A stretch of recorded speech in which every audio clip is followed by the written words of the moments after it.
Data Jockey, Machine Learning for Victorian Racing. Saturday 1 August 2026, Race 1 at Flemington. Let us get going. Right here is the quick summary for Race 1 at Flemington, and this is one worth paying attention to. Two selections from the model today. Nearco Frode is the place selection. That is the top pick, the one the model is most confident about. And our chief is in the same race multi as the top 4 selection. Not a standalone place selection, the same race multi only. So if you are short on time, there it is. Nearco Frode for the place, same race multi combining both. But do yourself a favor and stay with us, because what the model is seeing in this race is genuinely interesting, and understanding it will help you make a more informed decision. Let us break it down. Race 1 at Flemington, 7 runners, top 2 paying the place dividend. The model's read here is interesting straight away. The favorite is not the top selection. That is the model telling you it sees value the market has missed. This is precisely the kind of scenario where the data and the crowd disagree, and that disagreement is where the value sits.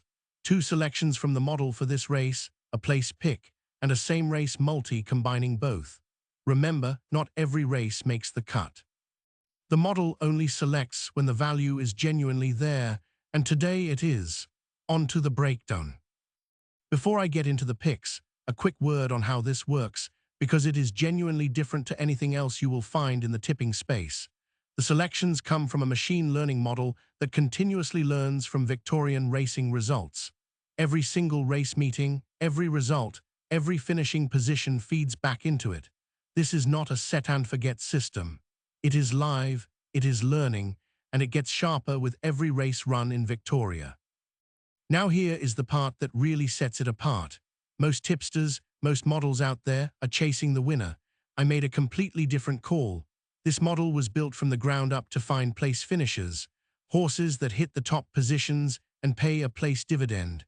That is a fundamentally different problem to finding the winner, and it demands a completely different approach. The model weighs up dozens of variables across the entire field at once. Things that interact with each other in ways that no human analyst could ever track manually. Pace, distance, field composition, historical patterns, how each horse matches up against these specific rivals on this specific day. All of it simultaneously. That is the power of building it this way. If you want to go deep on the methodology, how the model was actually built, what it looks at, how it was trained, the link is in the description below. Check it out when you get a chance. But for today, I have got race 1 to get through, and the model has some strong opinions.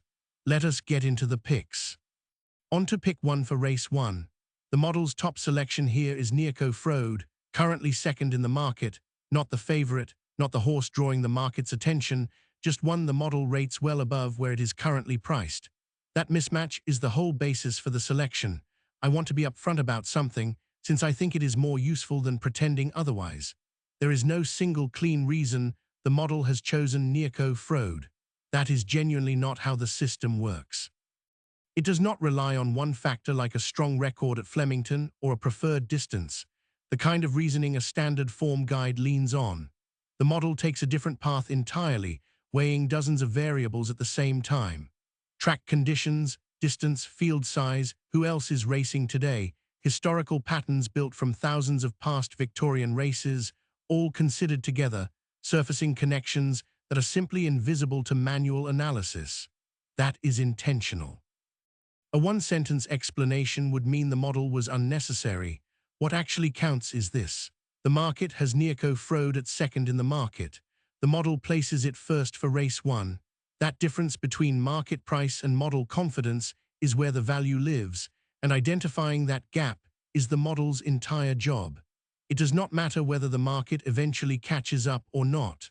By the time it does, the value has usually already gone. Built specifically around place finishers rather than winners, a top ranking here means this horse fits the historical profile of horses that finish in the places, not necessarily the historical profile of horses that win outright. A different way of approaching the problem altogether. Nearco Frode for the place, a top 2 finish in a 7-runner field, is what the model is backing for race 1. For entertainment purposes only, please make your own informed decision before placing any bet. Pick 2 falls to our chief, the market favorite, though this scenario reads differently to the usual vulnerable favorite setup.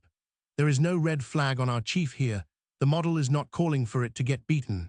What it is saying instead is that our chief fits the top 4 reasonably well, just not strongly enough to match pick 1's place finisher rating. So it sits in the same race multi as the second leg rather than as a standalone place selection. Useful way to picture it: Nearco Frode holds the model's strongest place finisher red for this race, while our chief is a legitimate contender, the favorite for reason, and the model agrees it belongs in the first 4. The same race multi is built exactly for this, Nearco Frode finishing top 2, our chief finishing in the top 4. The model is not fading the favorite in this case. It is simply rating pick 1 higher, with the favorite contributing real value as the multi's second leg. Race 1's same race multi pairs Nearco Frode as a top 2 finisher with our chief in the top 4. Availability depends on your wagering provider, so check there first. One thing worth clarifying before anything else: these are genuinely different bet types, not interchangeable versions of the same thing, and their odds of landing are not equal. Nearco Frode on its own as a place selection is the safer, higher probability play. The model's confidence is strongest there, and while the return is more modest, the chance of it landing is better. That is the model's core view on this race. The same race multi asks for more. Both Nearco Frode in top 2 and our chief in the top 4 need to land together, which lowers the overall probability but lifts the potential return considerably. There is no obligation to take both. Nearco Frode as a standalone place bet is where the model's signal is strongest. The multi sits there for anyone wanting the higher variance option. Either way, go in knowing exactly what each bet demands. This is for entertainment purposes only. Please make your own informed decision. If today's full card is what you are after, every race has a dedicated video, all collected in the playlist, uploaded ahead of race 1. Worth browsing the other races to see which selections fit what you are after. Combining multiple model selections into a place multi is something some punters do. Your wagering provider can explain how that works. Whatever you decide, make sure it is your own informed call.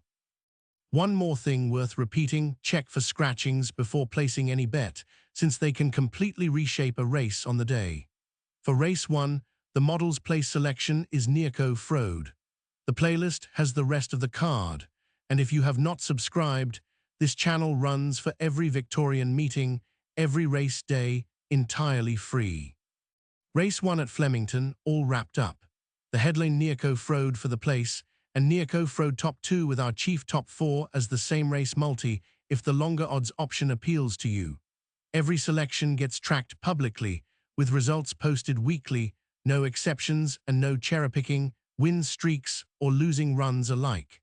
That is the only honest way to judge this model over time, and it is on you to make that call. For entertainment purposes only, as always, please make your own informed decisions and gamble responsibly. See you next race.